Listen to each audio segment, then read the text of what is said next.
Hey Precalculus, Mr. Rashid here, and in this video we're going to be doing kind of the stuff backwards that we were doing in the last video, where we're given important information and then we're going to write the equation of the circle from that information. All right, so first of all, let's take a look at some important formulas that we may need. Just as a reminder, remember the distance formula is something that you can use to find the distance between 2 points on the xy plane or Cartesian plane.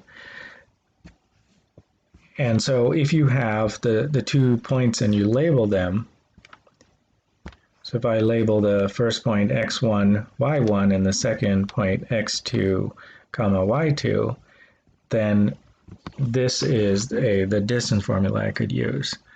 Now maybe your teacher showed you this before too, but all the distance formula is the Pythagorean theorem.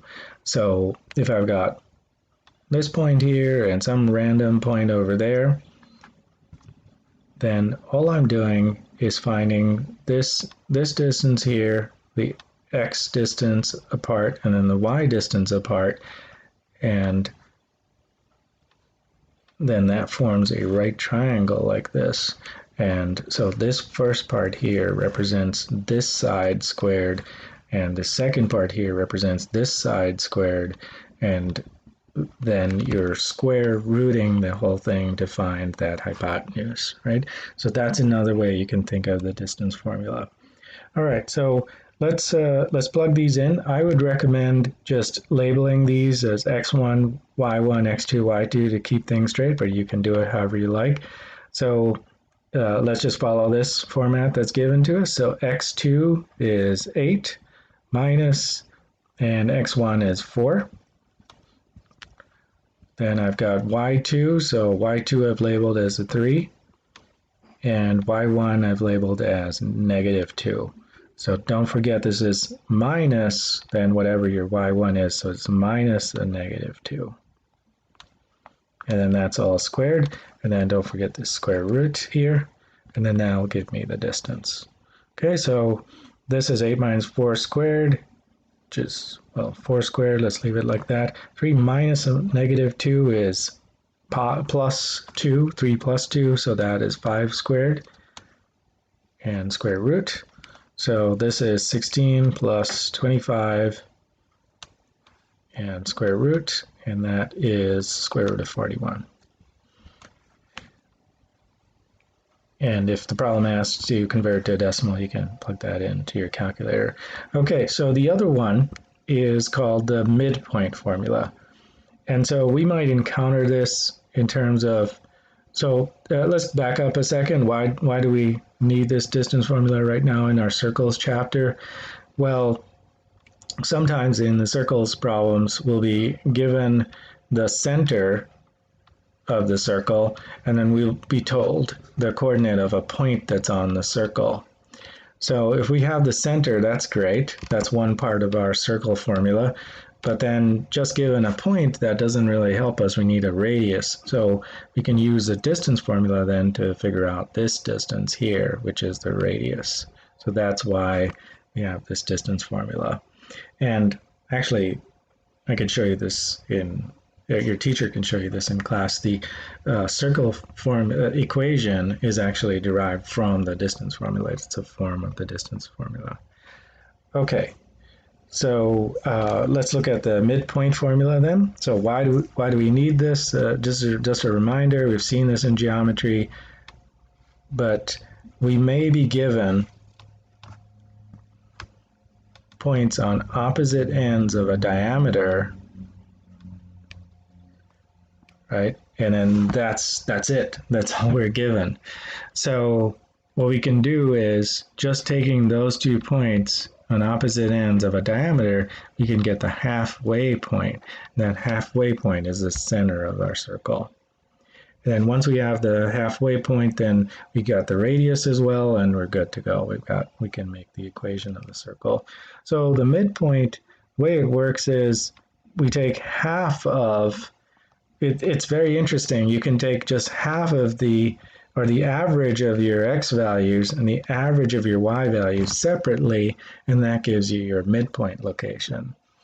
So let's label these again. So x1, y1, x2, y2. So I'm looking at my x values separately. So 2 plus -4 divided by 2, comma, 5 plus -7 divided by 2. All right, so this is -2 divided by 2, and this one here is also -2 divided by 2. And so this is my midpoint, and in this case, this is just -1, -1. All right, and an example of where we would need it in terms of circles is if you're given that diameter. Okay, let's do some problems. So this first one is a lot like what we've seen before already, nothing really fancy with this one. We just have the center and the radius. So remember the equation of the circle is x minus h squared plus y minus k squared is equal to r squared. So this is then x minus the x quantity, the opposite of that. So yeah, so that's going to be 3. Instead of +3, I'm going to have -3 in there. So x minus 3 squared plus, and then take the opposite for the y, so that's -2, so I'm going to have +2 in there, is equal to 5 squared. And you could write this whole thing, so x minus 3 squared plus y plus 2 squared is equal to 25 also. This form just shows you the radius up front, so it's going to be something r squared there. Okay, so write the equation. Let's graph this too, since we've got a graph here. So 3, -2 is over here. And then for the radius, we're going to go up 5. So there we go. To the right 5, to the left 5, and then down 5. And then just do your best to get a circle through all those points. Okay, some additional examples then. So write the equation of a circle with a center of -3, -1 that passes through 1, 3. Okay, so this is one of the examples I was talking about. We're given the center. Let's write the equation of circle here. X minus h squared plus y minus k squared is equal to r squared. Now we're given the center. That's really nice. So -3, -1, and then we're told that it goes through, the circle goes through 1, 3. So 1, 3 is up here. So I know the circle kind of goes through this interesting point that's given to us, but we still have to get the radius out of it. Okay, so let's put that point back in there. So 1, 3. Now remember, I said the distance formula is essentially just Pythagorean theorem. So looking at this visually, I'm kind of 4 across and then 4 up, right? So this is 4 and that is 4. So that radius then is, I'm finding the hypotenuse, 4 squared plus 4 squared, take the square root of that, and that's going to be my radius here. So that's a square root of 32. And you can also write this as is equal to 4 square root of 2, right? If you take out the 16. Okay, so now we have we have really everything we need to write the equation of this circle here. So x minus, we take the opposite of that. So x plus 3 squared plus, then we've got y plus 1, we're taking the opposite of -1, is equal to, now we find the radius as square root of 32, so this is going to be square root of 32 squared, which is just 32. Okay, so that's the equation, and well, we can do an estimate for square root of 32 here. So square root of 32 is 5.65. So this whole thing is approximately 5.6 or 5.7-ish, 5.65 or 5.66 if I round it to the nearest 100.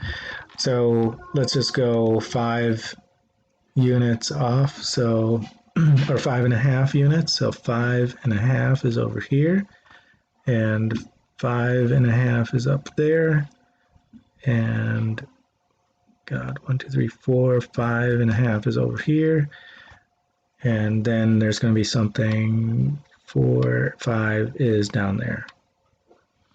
Okay, so just do your best and graph something that goes through those points, and that's our circle.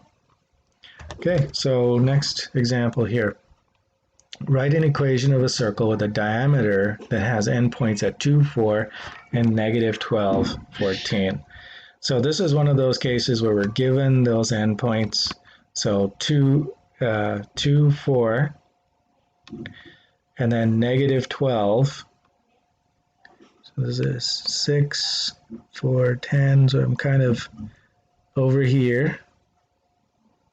So negative 12, and this is also going to be off the chart here, 14, or that's not in the right spot, up here. So over here, up there somewhere. So those are my endpoints, and I know there's some kind of diameter where the halfway point there is my center, and then that's going to help me get the radius and then write the equation for the circle. So the midpoint is what we need, the midpoint between those 2 points. So remember the midpoint formula, we got x1, y1, and x2, y2. So x1 plus x2 divided by 2, comma, and then x2 or y1 plus y2, 14 divided by 2. So this is my midpoint, and so that is negative 10 divided by 2, and this is 18 divided by 2. So my midpoint is negative 5, 9. Okay, so instead of just guessing here, I've got, let's see, negative 5. So I can erase my previous guess here. And my center is going to be at negative 5 and 1, 2, 3, 4, 5, and 4. So it's going to be right there. Okay, so, and then I have a radius. So that's going to be just the distance from there to there. So remember, that's the distance formula is just the Pythagorean theorem. So I am 5 units down from there, and this is 7 units away. So the hypotenuse there is 5 squared plus 7 squared, square root. So 25 plus 49, 74. So that is the square root of 74 is my radius in this case. So writing the equation then for this, I have my center. This is a midpoint, but it's also the center of this circle. So x plus 5 squared plus y minus 9 squared is equal to, and I've got my radius up there, which is 7 square root of 74, and I want that squared. So this is all equal to 74. So that is my final form of this.